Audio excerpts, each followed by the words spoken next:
Okay, Miss Fuentes, so I'm going to go over the sensory diet with you. And these are just some of the activities that you said present with challenges and some activities that might help. So when he wakes up in the morning, I know you said throughout the day he has a hard time with self regulation and he might engage in risky movements and jump off things that are unsafe and fall on purpose. So when he wakes up, you could offer him some time for movement and give him some safe places for jumping. So you could lay cushions out on the floor and you could lay cushion on like next to the couch or next to his bed and give him some time to jump off before you start your routines for the day. Hair care was another activity that was difficult with Isaiah. You said he was fussy. And so you could allow him to hold a weighted toy in his lap when he's sitting there to provide some deep calming pressure. And again, and you could also do a scalp massage while you're brushing, which is more deep pressure. And you could alternate with maybe giving some scalp massage and then brush an area, scalp massage, brush an area. And then you could allow him to maybe hold a favorite toy during it, and that'll visually distract him. During meal times, we've already talked about this. We went over this in our session, but I have everything we talked about written down and how you want to start with the preferred food and then introduce non-preferred foods. And same thing for snack time. Nail care was another area that was difficult. And so you get, like with hair care, allow him to hold a weighted toy in his lap, and you could provide some arm squeezes and hand squeezes throughout.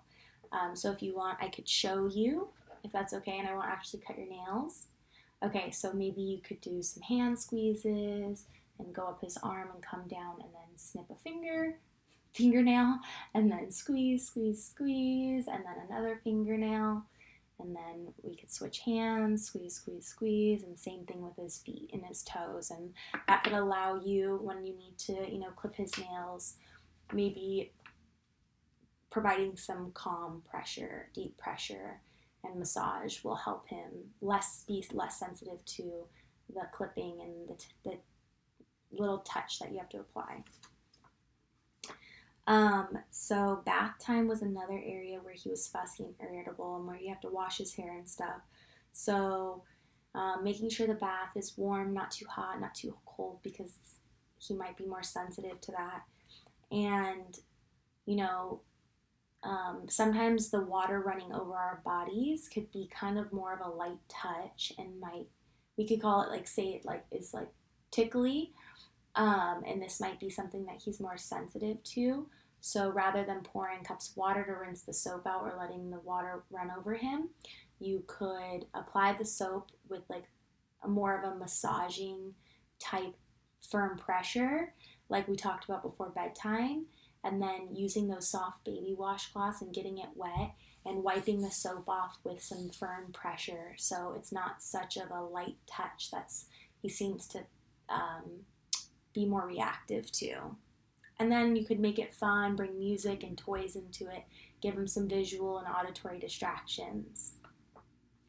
On the playground, you said his preferred activity that he'll do is swinging for hours. You have to push him the whole time, and he refuses to stop when it's time to go. So one way to reduce the amount of time that it requires to push him and allow other kids to get on to the swing, maybe you could provide more opportunities for movement throughout the day, which is kind of why it said, start your day with movement.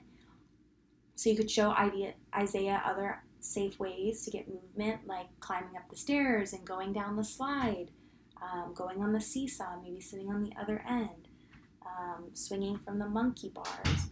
All of those things kind of offer similar movement and what we call vestibular input that he seems to really like on the swing.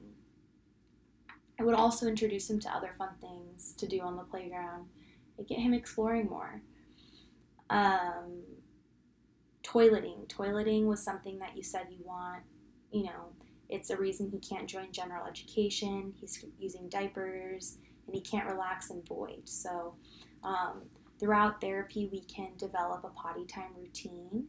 And with that, I thought maybe you could try using more of a soft cushioned toilet seat. Sometimes they have fun things like Paw Patrol on them, and that could create more of a comfortable, cushioned seat rather than the hard plastic, that he might be more willing to try and allow that, again, that pressure on his legs, that deep pressure. You could also incorporate aromatherapy, maybe having a diffuser going with lavender to create a relaxing, calming environment, and just allowing him to have time to sit. So that may require like a favorite toy or Paw Patrol to give him like a little bit of a visual distraction to play with while he sits there. And then last is bedtime, which we went over quite a bit during our last session. So I wrote everything down that we talked about, and so you can refer back to this for bedtimes. But do you have any questions for me? No? Okay. So if you have any questions, let me know. And there's another column on here that says if it was helpful, and you can, mark off if it was helpful or if it wasn't. And that'll let me know if I need to make any adjustments. Okay,